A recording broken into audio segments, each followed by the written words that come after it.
오늘은 사도행전 37번째 시간 일상의 섬김을 기억하신다는 제목으로 하나님 말씀 증거하겠습니다.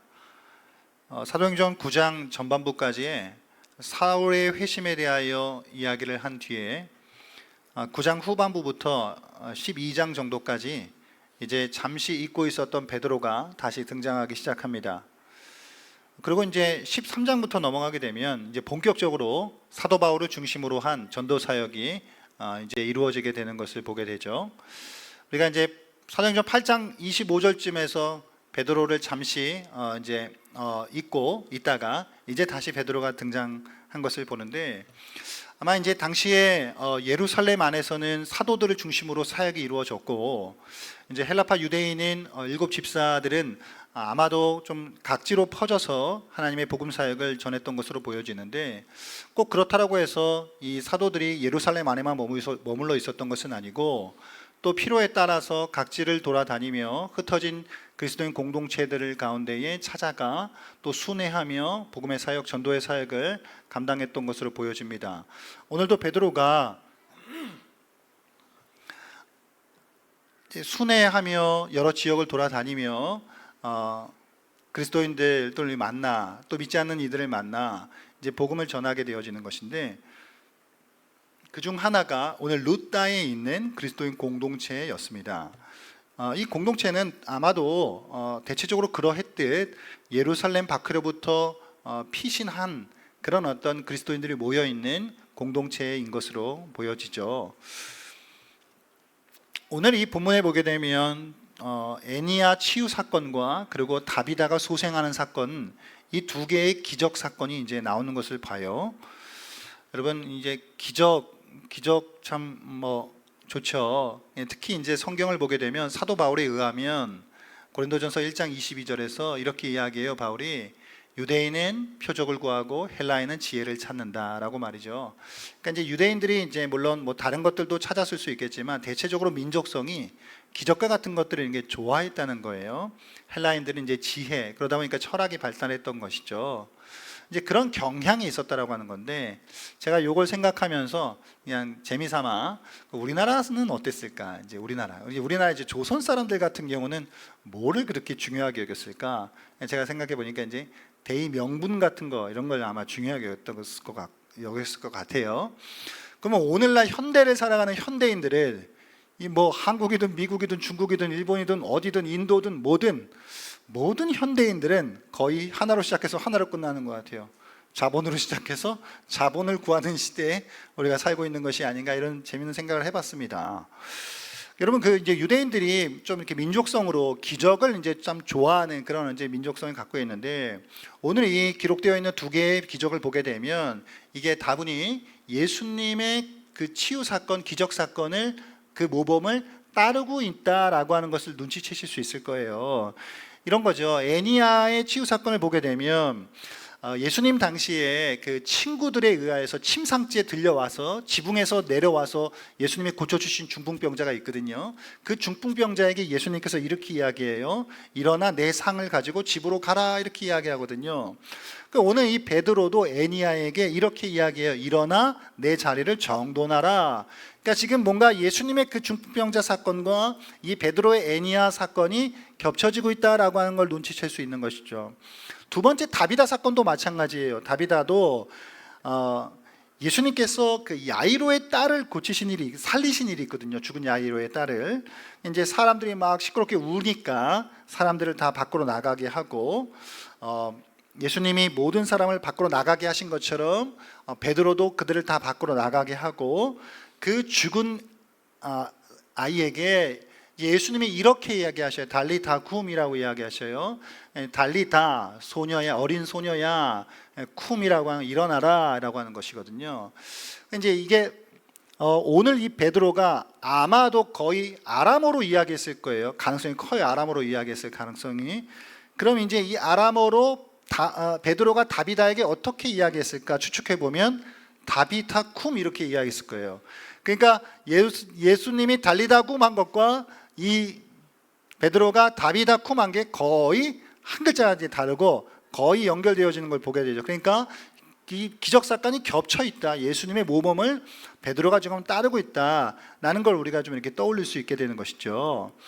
이 두 개의 이 기적의 사건을 보게 되면은 이 베드로의 사역 이후에 그 지역의 많은 사람들이 예수님을 믿는 믿음으로 나오게 되었다라는 그 또 아름다운 열매가 맺어졌다라고 하는 걸 우리가 이제 보게 되거든요. 여러분, 그 성경에 나오는 수많은 기적들, 이 기적들은 사실 우리가 이 기적 자체의 의미가 크지 않다라고 하는 것을 우리는 알아야 해요. 기적 자체의 의미가 없는 건 아니지만 더 큰 의미를 향하고 있다는 거예요. 그 기적은. 여러분, 이런 생각 해보셨어요? 왜 초대교회에는 왜 이렇게 많은 기적들이 나타난 것일까? 이런 질문들을 우리가 할 수 있잖아요. 그것은 당시에 이제 복음이 땅끝까지 퍼져 나아가야 되는 그 중요한 시점 가운데에 복음의 전파, 복음의 확산을 돕기 위해서 하나님께서 때때로 많은 기적들을 행하게 하셨다라고 하는 것이죠. 그러니까 기적의 정말 큰 의미는 복음으로 이어주는 브릿지 역할을 하는 것이 복음이 기적이 가진 중요한 의미다라는 걸 놓치지 말아야 된다고요. 복음을 통해 사람들을 믿음으로 이끌어주기 위해서 하나님은 기적을 허락해 주시는 거예요. 이게 기적이 가진 가장 큰 의미 가운데 하나예요, 여러분. 그렇잖아요, 여러분.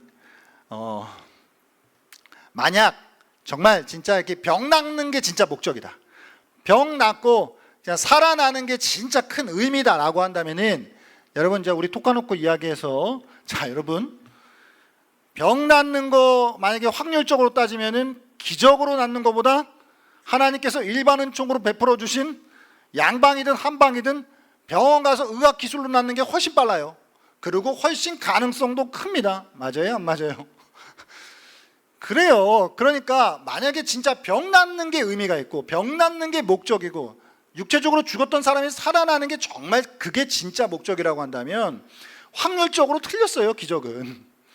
그러니까 기적을 왜 주셨냐라고 하면은 그거는 병 낫는 그 자체의 의미가 없는 것은 아니지만 그 다음에 어떤 의미가, 어떤 목적이 있다라고 하는 것으로 우리가 생각을 이어가야 한다라고 하는 것이죠. 그렇기 때문에 사실은 우리나라도 선교 초기에 그렇게 많은 기적들이 일어났다는 거예요.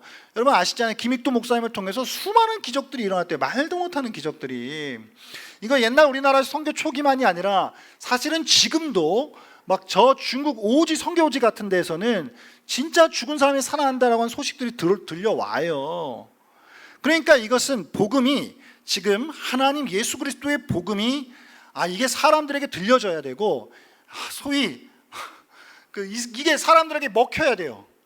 먹혀야 되는데 하나님께서 급하실 때 이게 도무지 안 먹히니까 어떤 기적들을 행하셔서 이 사람들의 마음을 열어주시고 이게 정말 예수가 진짜 하나님이시구나라고 하는 이 복음을 그 사람들이 받아들일 수 있도록 어떤 브릿지 역할을 하기 위하여 기적을 하나님께서 주신다라고 하는 걸 우리가 놓치지 말아야 한다는 것이죠.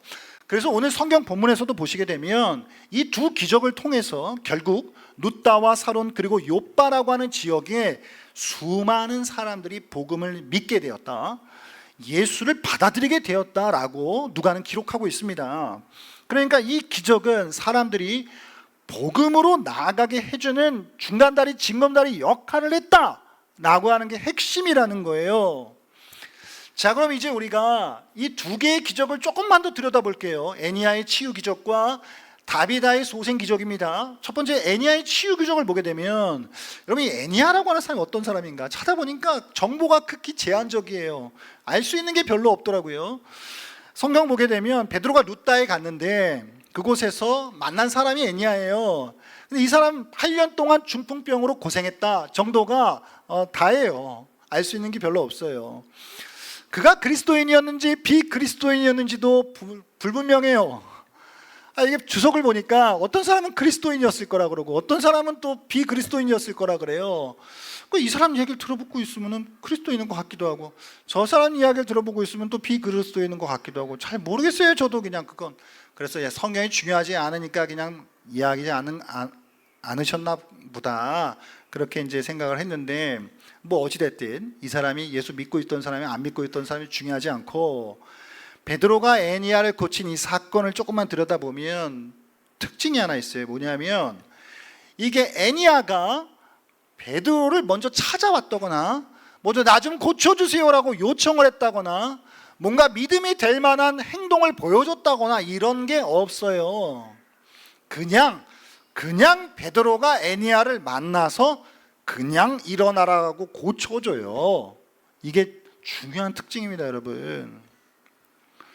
베드로가 애니야에게 나가 예수 그리스도의 이름으로 일어나라고 하니까 병이 낫거든요.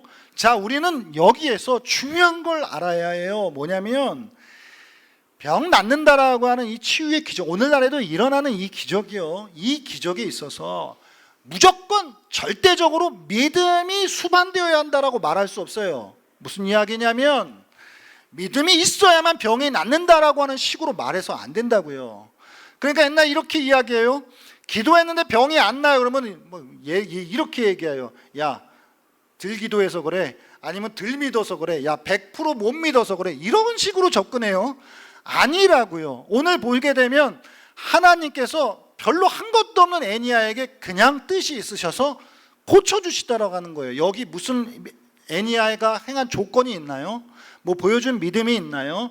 요청을 했나요? 아니요, 없어요. 그러니까 우리는 하나님이 사실 원하시면, 하나님이 뜻하시면 때로는 어떤 병을 고쳐주시기도 하고 때로는 어떤 것은 그냥 두시기도 한다라고 하는 것, 우리는 이거를 잊지 말아야 하는 것입니다. 그러니까 마치 정말 무슨 내가 믿음을 꼭 크게 가져야만 기적이 일어난다라고 하는 식의 접근은 위험할 수 있다라고 하는 것을 생각해 보면서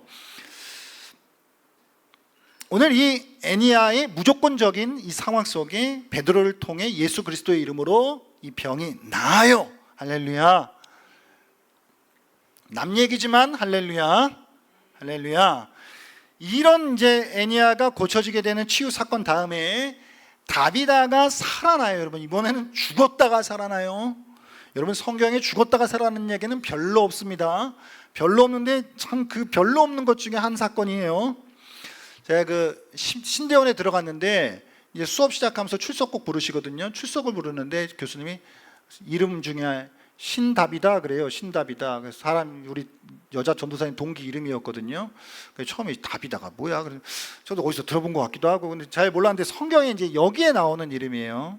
이 다비다는 분명히 그리스도인이었어요. 신실한 주님의 여제자였다라고 누가는 말씀하고 있어요. 이게 다비다는 아람어로 말하는 거고 도르가는 헬라어로 말하는 거예요.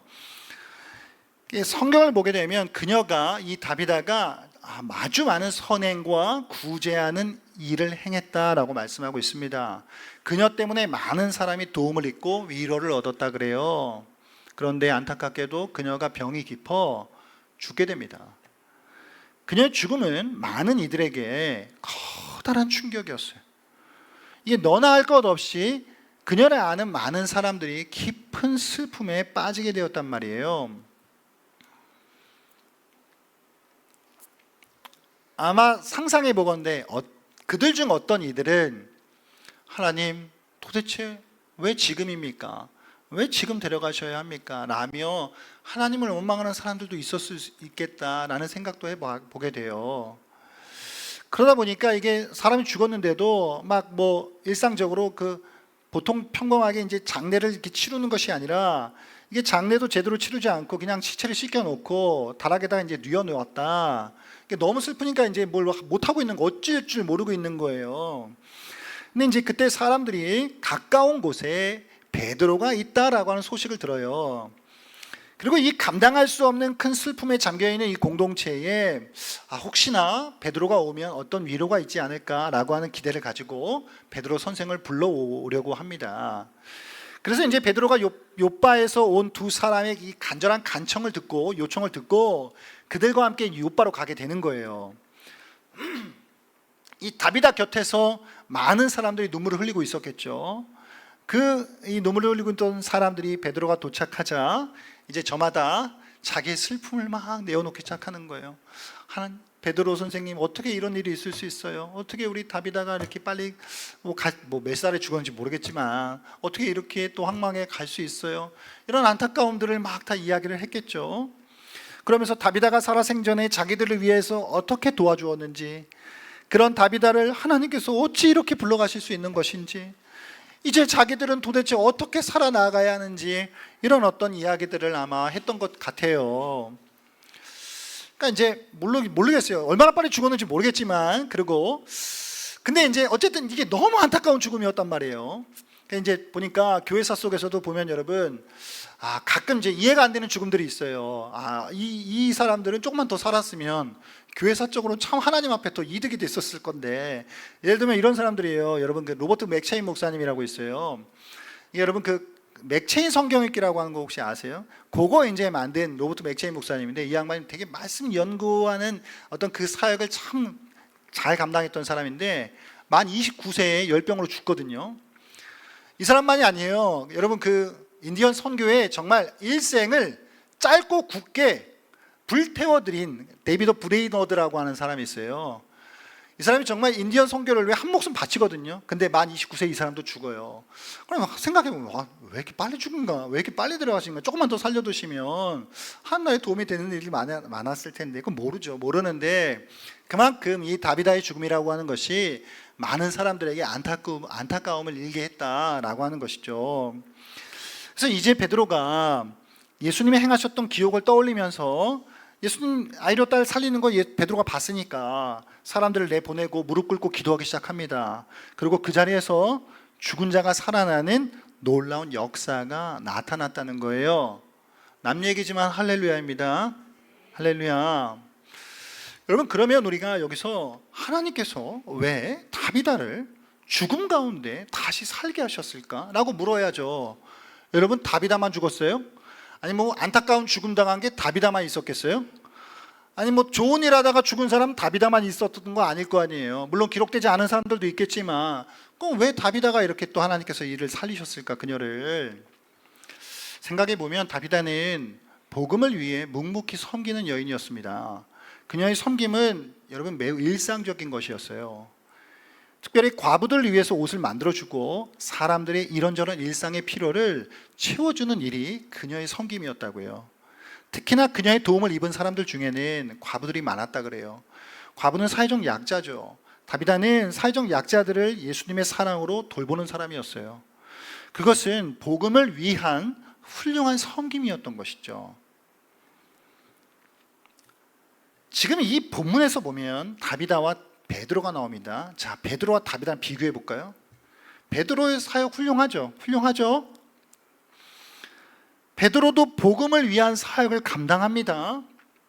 때로는 복음을 직접 선포하기도 하고, 또 때로는 복음을 돕기 위한 발판으로 기적을 행하기도 해요. 그 기적에는 병을 고치는 일들, 귀신을 쫓아내는 일들, 심지어 죽은 사람을 살리는 일들도 있었어요. 그러면 어때요? 베드로 사역 대단하죠. 그런데 생각해 볼까요? 베드로 사역만 대단합니까? 아니에요. 다비다의 사역 또한 대단하고 아름다운 거예요. 그래서 하나님 입장에서 보면 다비다가 좀 더 살아 있어야 했던 거예요.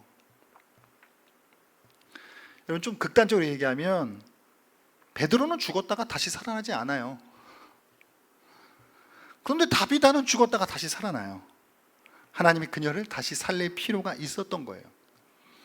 그녀가 살아서 그녀로 인해 지속되어질 복음을 위한 섬김이 있었다라고요. 여러분, 근데 이런 생각 해보실까요? 이거 이렇게 생각하면 진짜 다비다한테 억울한 일일 수도 있어요. 여러분, 우리가 신앙적으로 영적으로 보시면 이 괴로움 많은 세상, 이 거지 같은 세상, 여기 떠나서 하나님 품에 안겼는데 갑자기 다시 가래. 여러분, 한번 생각해 보면 안 가고 싶은데요? 난 여기가 좋은데요? 라고 할 수 있죠. 근데 하나님이 다시 불러내셔. 이게 다비다 입장에서 하나님 꼭 가야 돼요? 이럴 수도 있잖아요. 왜 살리시는 거냐고요. 이 괴로움 많은 세상, 이거 정말. 그러나 하나님은 다비다를 살리심으로 인해 복음의 진전이, 복음의 확산이 이루어지는 중요한 또 도구로 그를 사용하실 것이었기 때문이라는 거예요. 그러니까 필요했다고요. 좀 더 살았어도 된다고요. 여러분, 교회 공동체나 성도들에게 있어서 이런 사람이 있어야 해요. 이건 다른 사람으로 바꿀 수 없어요. 이건 베드로하고도 바꿀 수 없어요. 베드로가 있었어도 야 베드로야 네가 대신해 라고 할 수 없어요. 대체가 안 되니까 그녀가 다시 와야 됐던 거예요. 사랑하는 여러분, 누구나 반드시 사도 노릇하는 거 아니고, 누구나 반드시 선지자 노릇하는 거 아니고, 누구나 반드시 교사 노릇하는 거 아닙니다. 성경에 보면 서로 돕고 필요를 채워주는 선행과 구제의 일, 이거는 다른 일로 대체 불가한 중요한 은사 중 하나다라고 말씀하고 있어요. 아니 베드로의 사역이 화려해 보이죠. 여러분, 빌립, 스데반, 사울 사역이 화려해 보입니다. 그게 아니라는 얘기가 아니라, 그런데 다비다의 이 섬김은, 매우 소소한 일상의 이 섬김은 이 또한 너무 귀한 일이었다고요. 여러분, 우리가 헬스를 해서 멋진 몸을 만드는 거 좋죠. 달리기 해서 지구력 기르는 거 좋아요. 그런데 생각해 볼까요?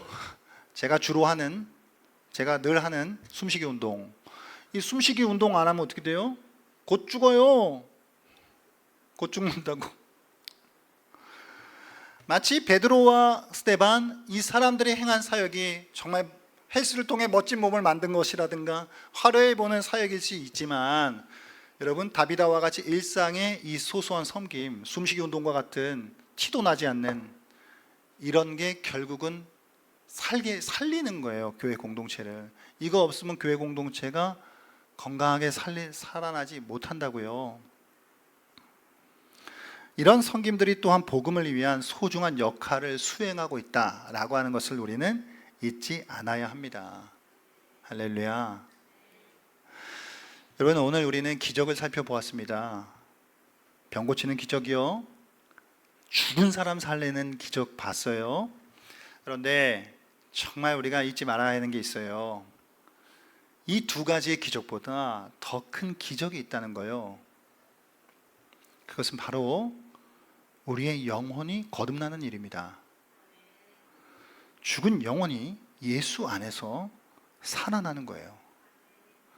끊어진 하나님의 관계가 예수를 통해 회복되는 거예요.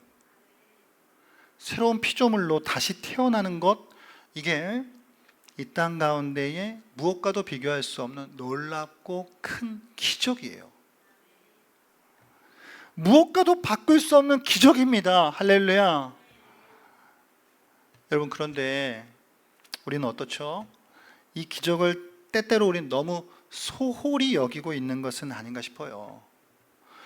아니, 병이 나았다라고 해봐요. 얼마나 큰일이에요. 아니, 죽은 사람이 살아났다고 해봐요. 대서특필되어 난리 나요. 그런데 그보다 더 큰 기적인 죽은 영혼이 거듭났다, 죽은 영혼이 하나님의 자녀가 됐다 라고 하는 것에 대해서는 우리는 어떻게 생각하고 있죠? 오늘 본문의 이 두 기적을 통해 룻다와 사론, 그리고 욥바에 있는 수많은 사람들이 복음을 받아들이고 예수 믿는 사람들이 되었다 그래요. 35절에 주께로 돌아오니라, 42절에 많은 사람이 주를 믿더라 그래요. 여러분, 솔직하게 고백해 보세요. 저도 그래요. 이 성경 읽다가 병난 것만 눈이 거기에 집중이 되지, 주께로 돌아오니라, 많은 사람이 주를 믿더라, 여기에 집중해 보셨어요? 이게 얼마나 더 큰 기적인데 말입니다. 이것이야말로 무엇과도 비교할 수 없는 기적이에요. 사랑하는 여러분, 우리는 이 가장 큰 기적을 위해 우리가 할 수 있는 섬김은 무엇일까요? 나는 무엇으로 복음을 위해 섬길 수 있을까 말입니다. 여러분, 병 고치실래요? 죽은 이 살리실 수 있으세요? 절대 불가능한 일은 아니지만 통상 일어나지 않는 일이에요. 그러나 우리는 소소한 우리 일상 가운데에 우리의 섬김을 통해 복음을 위해 우리는 일할 수 있어요. 가장 큰 기적인 영혼을 살리는 일을 위해 우리는 섬길 수 있습니다. 치유 사역을 행했던 베드로의 사역만 귀했던 거 아니고 다비다의 소소한 일상적 섬김 또한 너무나 귀했습니다. 그래서 다비다는 다시 살아나요. 하나님 입장에서 볼 때 너 좀 더 살아야 돼 라고 했던 거예요. 그녀 때문에 복음이 힘을 얻고 더 많은 사람들이 복음을 믿고 주께 돌아왔다라고 하는 것을 우리는 얼마든지 짐작해 볼 수 있지 않겠습니까? 사랑하는 여러분, 우리도 우리가 할 수 있는 일상의 섬김을 찾기 원합니다. 예수님을 모르는 사람들에게, 예수님을 믿지 않는 사람들에게 복음으로 다가가기 원합니다. 저들의 필요에 관심을 기울이고 저들의 필요에 실질적인 도움이 되어주며 저들의 마음에 예수 그리스도가 들어갈 수 있도록 섬겨볼 수 있길 바랍니다. 하나님은 우리의 이 일상의 섬김을 통해 가장 큰 기적을 일으키실 것입니다. 열매를 맺는 때가 도대체 언제인지 우리는 알 수 없죠. 그러나 하나님은 우리의 일상적인 섬김을 기억하십니다. 그리고 하나님은 하나님의 때에 기적과 같은 일을 일어나게 하실 것입니다. 저들의 최근 관심사는 무엇인지, 어떤 고민을 하고 있는 것인지, 힘든 일은 없는지, 기도해 줄 일은 없는지, 기회가 된다면 작은 선물을 나눌 수도 있는 것이고, 더 기회가 된다면 만나서 차를 한잔 마실 수도 있는 것이고, 기적 같은 일이 일어난다면 교회에 한번 나와볼 의향이 생겨 그들을 교회로 인도해 볼 수도 있는 것이고, 사랑하는 여러분, 오늘 이 말씀을 통해 정말 무엇이 가장 큰 기적인지 기억할 수 있기를 바랍니다. 그리고 그 일을 위해 내가 복음의 통로가 되어 우리 일상의 작은 섬김, 작은 순종을 드리기 원합니다. 그렇게 살아갈 수 있길 바랍니다. 하나님이 때를 따라 돕는 은혜를 허락해 주실 것이고 하나님 또한 하나님의 일을 이루어 가실 줄 믿습니다. 특별히 늘 해야 하는 일이지만 전도 축제를 맞아 그래도 이 기간만큼 내가 한번 좀 집중해 보겠다라는 좀 마음을 가지고 함께 나아갈 수 있었으면 좋겠습니다.